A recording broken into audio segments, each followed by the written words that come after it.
ಆತ್ಮೀಯ ವೀಕ್ಷಕರೇ, ಇಂದಿನ ಸಂಚಿಕೆಯಲ್ಲಿ ಕನ್ಯಾಕುಮಾರಿಯಲ್ಲಿನ ಸ್ವಾಮಿ ವಿವೇಕಾನಂದರ ಶಿಲಾಸ್ಮಾರಕ ಮತ್ತು ತಿರುವಳ್ಳವರ್ ಶಿಲಾಸ್ಮಾರಕ ಪ್ರದೇಶದ ಮಾಹಿತಿಯನ್ನು ತಿಳಿಯುತ್ತಾ ಸಂದರ್ಶಿಸೋಣ ಬನ್ನಿ.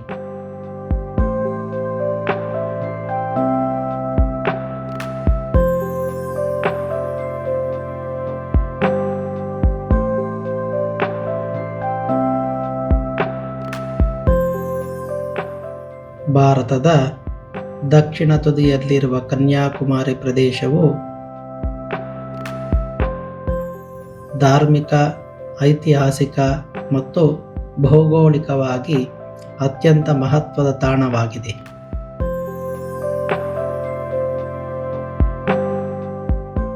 ಸ್ವಾಮಿ ವಿವೇಕಾನಂದ ಶಿಲಾಸ್ಮಾರಕ. ಇತಿಹಾಸ ಮತ್ತು ಹಿನ್ನೆಲೆ.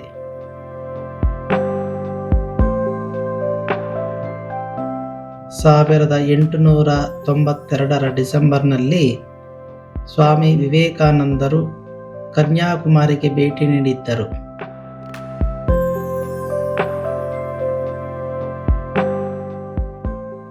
ಅವರು ಕಡಲ ತೀರದಿಂದ ಸುಮಾರು 500 ಮೀಟರ್ ದೂರದಲ್ಲಿ ಸಮುದ್ರದ ಮಧ್ಯದಲ್ಲಿದ್ದ ಬಂಡೆಯೊಂದಕ್ಕೆ ಈಜುತ್ತಾ ಹೋಗಿ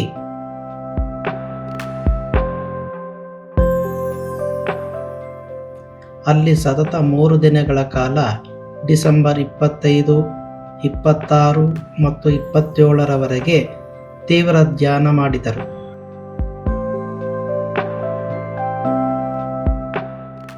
ಈ ಧ್ಯಾನದ ಸಮಯದಲ್ಲಿಯೇ ಅವರಿಗೆ ತಮ್ಮ ಜೀವನದ ಉದ್ದೇಶ ಮತ್ತು ಭಾರತದ ಪುನರುತ್ಥಾನಕ್ಕೆ ಬೇಕಾದ ದಿವ್ಯಜ್ಞಾನದ ಸಾಕ್ಷಾತ್ಕಾರವಾಯಿತು ಎಂದು ನಂಬಲಾಗಿದೆ.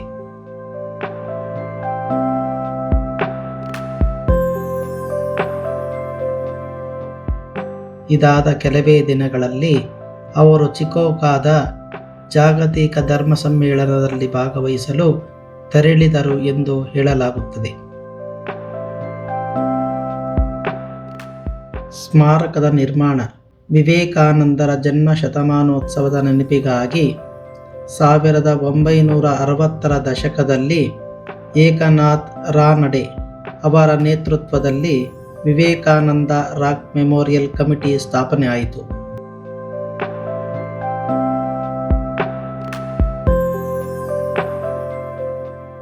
1970ರ ಸೆಪ್ಟೆಂಬರ್ 2ರಲ್ಲಿ ಈ ಭವ್ಯ ಶಿಲಾಸ್ಮಾರಕವನ್ನು ಭಾರತದ ಅಂದಿನ ರಾಷ್ಟ್ರಪತಿಗಳಾದ ವಿ ಗಿರಿ ಅವರು ಉದ್ಘಾಟಿಸಿ ರಾಷ್ಟ್ರಕ್ಕೆ ಸಮರ್ಪಿಸಿದರು.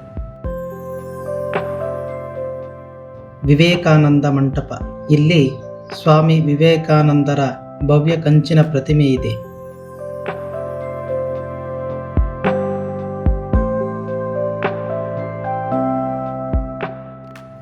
ಇದರ ವಾಸ್ತುಶಿಲ್ಪವು ತಮಿಳುನಾಡು ಮತ್ತು ಪಶ್ಚಿಮ ಬಂಗಾಳದ ಬೇಲೂರು ಮಠ ಶೈಲಿಗಳ ಸಮ್ಮಿಲನವಾಗಿದೆ. ಶ್ರೀಪಾದ ಮಂಟಪ.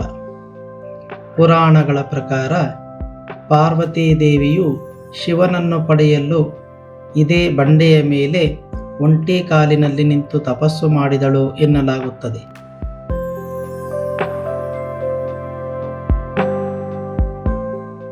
ಆಕೆಯ ಪಾದದ ಗುರುತನ್ನು ಶ್ರೀಪಾದಂ ಎಂದು ಇಂದಿಗೂ ಇಲ್ಲಿ ಪೂಜಿಸುತ್ತಾರೆ.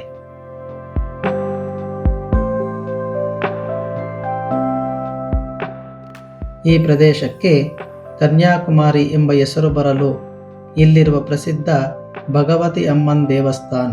ಕನ್ಯಾಕುಮಾರಿ ದೇವಿ. ಬಾಣಾಸುರ ಎಂಬ ರಾಕ್ಷಸನನ್ನು ಸಂಹರಿಸಲು ಪಾರ್ವತೀ ದೇವಿಯು ಕನ್ಯೆಯ ಸ್ವರೂಪದಲ್ಲಿ ಬಂದು ಇಲ್ಲಿ ನೆಲೆಸಿದಳು ಎಂದು ಇತಿಹಾಸ ಪುರಾಣ ಕಥೆಗಳಿದೆ. ಸಮುದ್ರಗಳ ಸಂಗಮ. ಕನ್ಯಾಕುಮಾರಿಯು ಹಿಂದೂ ಮಹಾಸಾಗರ, ಬಂಗಾಳ ಕೊಲ್ಲಿ ಮತ್ತು ಅರಬ್ಬಿ ಸಮುದ್ರಗಳು ಒಂದಾಗುವ ತ್ರಿವೇಣಿ ಸಂಗಮದ ಸ್ಥಾನವಾಗಿದೆ. ಇಲ್ಲಿ ಒಂದೇ ಸ್ಥಳದಲ್ಲಿ ಸೂರ್ಯೋದಯ ಮತ್ತು ಸೂರ್ಯಾಸ್ತ ಎರಡನ್ನೂ ಕಾಣಬಹುದು.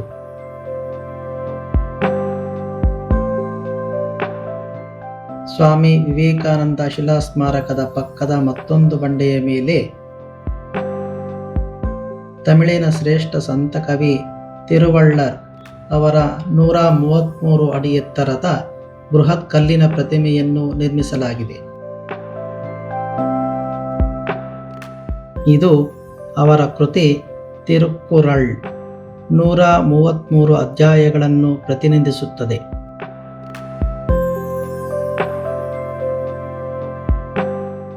ಮಹಾತ್ಮ ಗಾಂಧಿ ಸ್ಮಾರಕ. ಗಾಂಧೀಜಿ ಅವರ ಚಿತಾಭಸ್ಮವನ್ನು ಸಮುದ್ರದಲ್ಲಿ ವಿಸರ್ಜಿಸುವ ಮುನ್ನ ಸಾರ್ವಜನಿಕರ ದರ್ಶನಕ್ಕೆ ಇಟ್ಟಿದ್ದ ಜಾಗದಲ್ಲಿ ಒಡಿಶಾ ಶೈಲಿಯ ವಾಸ್ತುಶಿಲ್ಪದಲ್ಲಿ ಗಾಂಧಿ ಸ್ಮಾರಕ ಮಂಟಪವನ್ನು ಕಟ್ಟಲಾಗಿದೆ.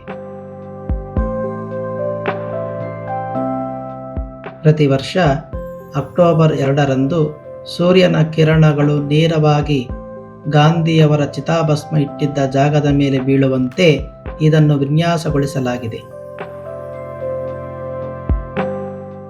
ಒಟ್ಟಾರೆಯಾಗಿ ಕನ್ಯಾಕುಮಾರಿಯು ಆಧ್ಯಾತ್ಮಿಕತೆ, ವಿವೇಕಾನಂದ ಸ್ಮಾರಕ ಮತ್ತು ದೇವಿ ದೇವಸ್ಥಾನ, ಸಾಹಿತ್ಯ, ತಿರುವಳ್ಳವರ್ ಪ್ರತಿಮೆ ಮತ್ತು ಸಾಮಾಜಿಕ ಹೋರಾಟಗಳ ಇತಿಹಾಸವನ್ನು ತನ್ನ ಒಡಲಿನಲ್ಲಿಟ್ಟುಕೊಂಡಿರುವ ಭಾರತದ ಅತ್ಯಂತ ಸುಂದರ ಭೂಭಾಗವಾಗಿದೆ.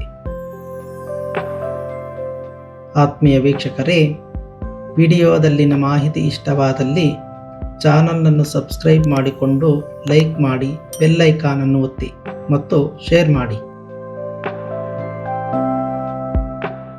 ವಿಡಿಯೋವನ್ನು ಪೂರ್ತಿಯಾಗಿ ನೋಡಿದ್ದಕ್ಕಾಗಿ ಧನ್ಯವಾದಗಳು. ಮುಂದಿನ ಸಂಚಿಕೆಯಲ್ಲಿ ಸಿಗುವುದಾಗಿ ಮತ್ತೊಮ್ಮೆ ಧನ್ಯವಾದಗಳು.